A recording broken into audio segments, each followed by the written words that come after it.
Well, after a bit of a hiatus, I am back. I've got some information, actually, some big information affecting Paramount Global. It's some birthdays and remembrance, and of course, some fun little articles that I'd love to share with you and hope you get a chance to read. But first, I have to do a little retraction for myself. So, in my last video, I reported that that's a wrap for Strange New Worlds, and yeah, it wasn't. It was a wrap for that particular episode. I honestly thought it was a wrap for the whole season and they were just done a little early. But no, filming will be done this month. And as you can see from this article, the finale is already being done now. Might even be finished by the time I do this. But until we see another, that's a wrap. That's actually, an actual wrap of the entire season. Yeah, I just want to apologize, say that I was wrong. I misunderstood the post, and they aren't quite finished yet. However, it does look like filming is actually on schedule and not ahead, which means that we still do expect to get this in 2025. And that's just the beginning of what I want to talk about today. Yes, this is the Star Trek Void, where I try to fill in the gaps between new episodes with a little news, a little information, and hopefully some entertainment. And boy, oh boy, did we get some big news out of Paramount Global this past couple of days, really, when we found out Paramount Global's Bob Bakish is no longer CEO. Yeah, I've seen some reports that say that he's quit. I've seen more that say that he's been fired. But either way, this man who's been involved with Viacom/Paramount Global for decades is now no longer going to be the CEO. And in his place, we're going to have three of the company's division heads divvying up the duties in the newly formed office of the CEO. That'll include George Cheeks, who is president and CEO of CBS, Chris McCarthy, who is president and CEO of Showtime/MTV Entertainment Studios and Paramount Media Networks, my goodness gracious, and Brian Robbins, president and CEO of Paramount Pictures and Nickelodeon. Now, in this article, which was originally shared with me by Dazzy, who is one of my Letters for Legacy cohorts, we find out that Bakish isn't leaving right away. He's going to be sticking around for a bit to make sure there's less trouble with the transition. As stated here, Bakish has agreed to remain employed with the company as a senior advisor from May 1st to October 31st, 2024, to, as I say, help ensure a seamless transition of his duties, the company said in an SEC filing. Now, in this memo sent out by Paramount Global, we can see that they are patting themselves on the back very nicely for the job that they've done. But with Bakish leaving, what's the reasons, what's the why, and what is this going to mean? Well, in some videos that I watched to try to prepare for this, as well as this article, which all will be linked below. There's a couple of things going on. One, Bakish is not real happy with the Skydance possibilities, and the Skydance merger looks like it's going to be coming. After all, why keep the one dissenting voice around? At least the one dissenting voice we know about.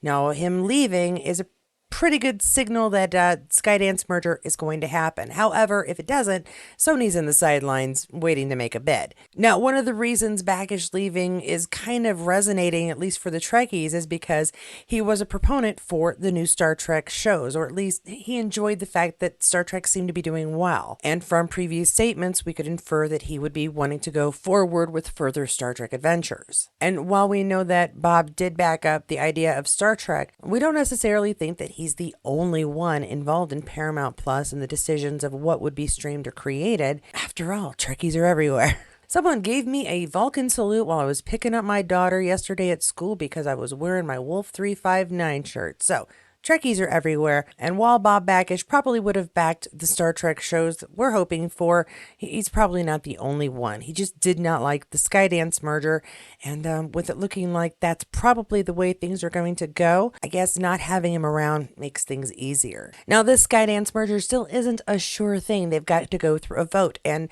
while again, I say I am not a business major, never was, the idea, I suppose, is that the way they're going to vote on it makes it a little bit dicier as to whether or not it will go through.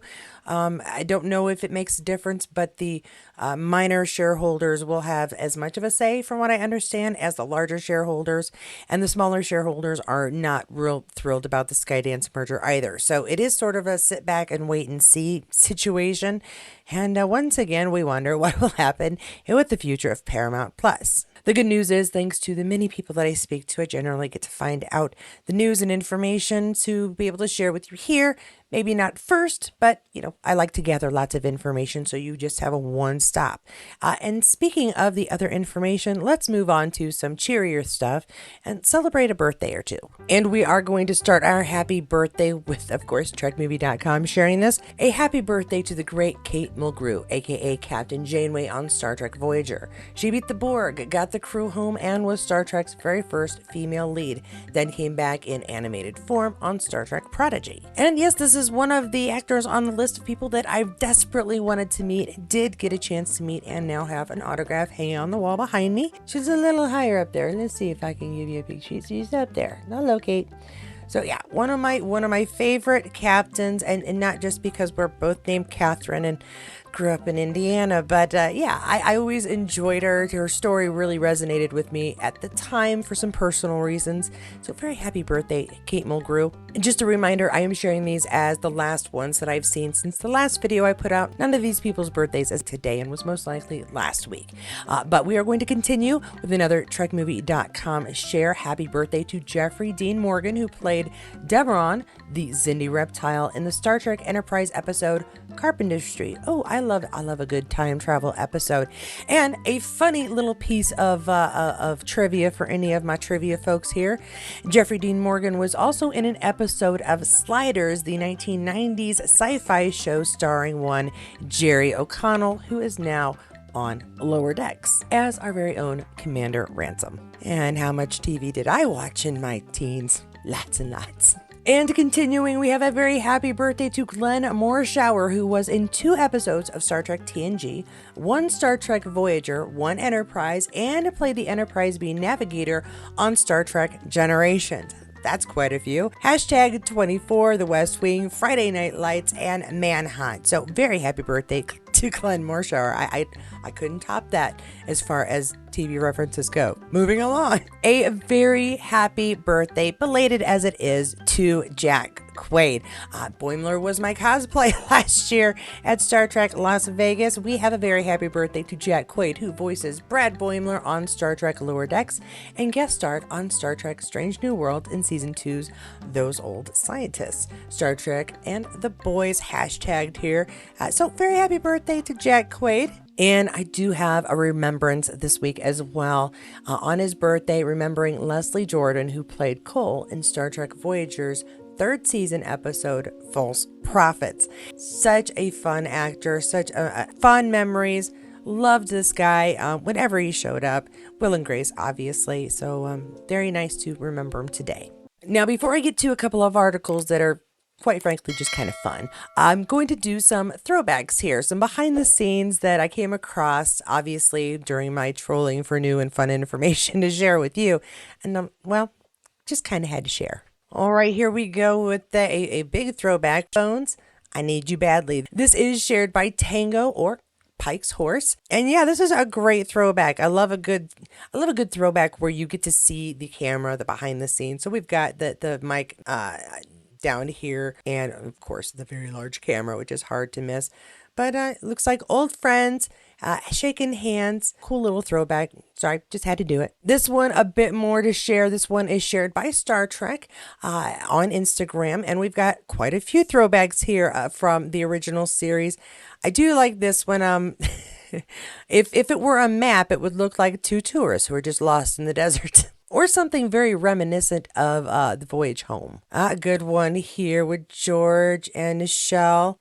I did forget to read what Star Trek Post. It says, here's a blast from futures past to grace your timeline. So do want to thank them for sharing some fun images. And Walter Koenig with a parrot on his shoulder. Okay, I guess he's with Chekhov, we're a pirate. He just needs the eye patch, right? Oh, and there's James. Okay, he's figuring out how to fly the ship. Which button does what to fix things? I don't. And this is why it was always going to take forever to fix things unless he slap patched stuff together, because he couldn't figure out what the buttons did. Oh, of course he knew. He was the incomparable engineer, the engineer to compare all engineers to. Yes? Well, until Geordi showed up, because, he's pretty good too. All right, now for some articles that raise some interesting points. Now, this article is a fun read. It's put up by TrekMovie.com and it simply says, Theory, did Star Trek Discovery finally resolve the Calypso mystery? And this is from their time jumping. Yes, in Face the Strange, they did some weird time jumping, looking back at the past, but they also had a looking to the future moment.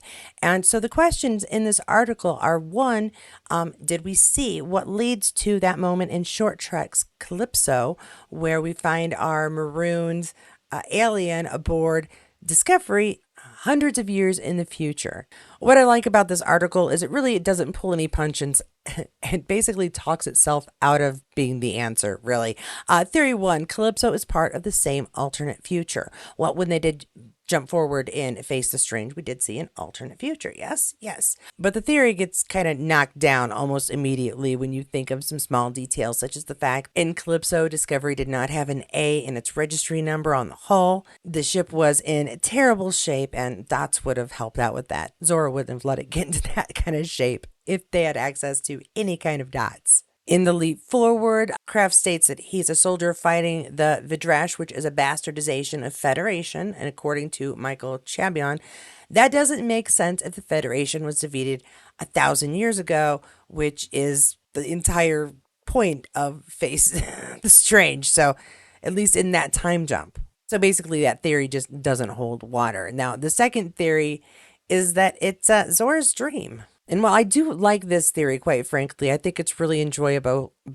Pardon me. I think it's really enjoyable because we now know that Zora dreams. However, the big argument about this is that the story is all told by from Kraft's perspective, not Zora's. So that sort of takes that out of the running, at least that theory for that reason. So, what's the next theory? Well, of course, the one that makes the most sense is that they're just not related. That future that we saw on Face the Strange was just that, an alternative reality. And apparently Calypso is still destined to happen, but we see so many future predictions of what things will be like later that don't pan out. We saw it with the finale of TNG. None of that happened. Well, some of it happened, just not in the right order. And Enterprise, it had a jump forward episode when Archer had been hurt. Guess what? They just fixed it back in time, and that alternate reality never happened. T'Pol and him never, lived together or anything that we're aware of. Well, again, one of those things we don't know. And they did that again on Enterprise when there was the second Enterprise that had gone through future, and Trip and T'Pol had a kid. Yeah. See, so we don't know that futures actually happen when it comes to Star Trek. At least not when these futures happen in episodes or in short treks. Out of sequence to the rest of the story. Now, we couldn't have Star Trek with special effects and great makeup artists, so this is a very cool little piece of information. Coffee table book on the Star Trek Discovery makeup artistry of Glenn Hetrick coming in September. So this is kind of cool. We got a mock-up of what the cover is going to look like right there. Very cool. We have so many familiar aliens from Discovery here, from Saru to Linus. No, I can't think of all of them right now just looking at them. But of course, there's Noah. So this is very cool. I personally really do love to see how they put the prosthetics on, get the makeup right. We don't see natural skin coming through or shadows that happen sometimes with digital recording. It is very, very cool. So I love that we're getting a book that basically lays it out and honors the people who give us these amazing special effects. As you can see here, the new book is being written by Joe Nazaro, who wrote Star Trek Beyond, the makeup artistry of Joel Harlow. The Discovery Coffee Table book is 192 pages with full color images taking you inside the makeup department. Here's a spread about the development of Saru's makeup. And the step-by-step from drawings to actually molding, of course, taking casts of the actors' faces. And then, of course, with Saru and a lot of the aliens, we don't just get paint, we get full prosthetics on their hands. It's really incredible. Here we have Linus being made up. Very, very cool. And you can get this on Amazon, $49.99, or bookshop.org for $46.49. So if you love this behind the scenes stuff, this may be the book for you. If you've got a family member, friend who really likes it, this is the book for them. It's not a holiday, but just for the fun of it, go ahead and get it for yourself or for somebody else. Now, as we know, Lower Decks is on the chopping blocks, and once upon a time, Prodigy was never going to see a season 2. However, Kate Mulgrew, she knows who got that second season out, and there's a little article all about that. As Kate Mulgrew credits fans an airplane stunt with saving Star Trek Prodigy. Now, it's not much more than a blurb, actually, but at Galactic D&I Con in Philadelphia, Kate Mulgrew, who plays Admiral Kathryn Janeway and Hologram Janeway on Star Trek Prodigy, recounted how fans held a fundraiser and rented a plane to fly a Save Star Trek Prodigy banner over Los Angeles, specifically the headquarters of streaming services like Netflix. UK-based Star Trek fan Michelle Stroke at Megsman, who created the GoFundMe that raised $1,200 to rent the airplane, shared a video of Mulgrew giving fans credit for saving Star Trek Prodigy on her X. The fans were so irate. Were you among them? You little devil. I'm going to come down here and give you a kiss if you weren't. They did a fundraiser and they got a little plane and they did a banner saying Save Prodigy, and they flew it over Netflix and over one or two of the other studios, but they really flew it again and again around Netflix, and a week later Netflix bought it. And that's how you get things done. You just get an airplane to fly it around and around until it drives people crazy. That is just so cool. I love that the fans came together, GoFundMe, got the airplane. Again, I am just so amazed that when we get together, Star Trek fans can do some amazing things. And I'm going to have more of that in the next video because there will be another one tomorrow. But before I go, I want to thank my new viewers and new subscribers. It's so nice to have you join me here. I've got tons, like I said, in the next video. There was just too much to cover, and I took a little hiatus earlier this week, so I've got quite a bit of information, but I definitely wanted to get, the retraction from the last video out, as well as share about Bob Bakish leaving and how I think that might affect the future of Star Trek and Paramount Plus. It's not big stuff yet. We won't really know if any big changes are coming other than the CEO office now and the fact that Bob's leaving. We won't know a lot about what's going to happen to Star Trek until Skydance is either approved for this merger. That trial period should be over on the day I'm recording this, which is going to be yesterday for you guys, but still, it should be done. They were looking for an extension. We'll see what happens.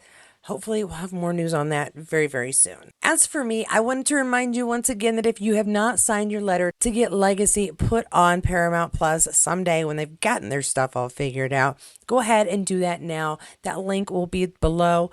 My friends and I, we are going to be at FedCon in Germany. Not this weekend, but next weekend. And we are going to be in Las Vegas for Star Trek Las Vegas, hosted by Creation Entertainment, the 1st through the 4th. So if you're going to be at either one of those, make sure you come and say howdy to us. That was August 1st through the 4th. I wasn't sure if I said August.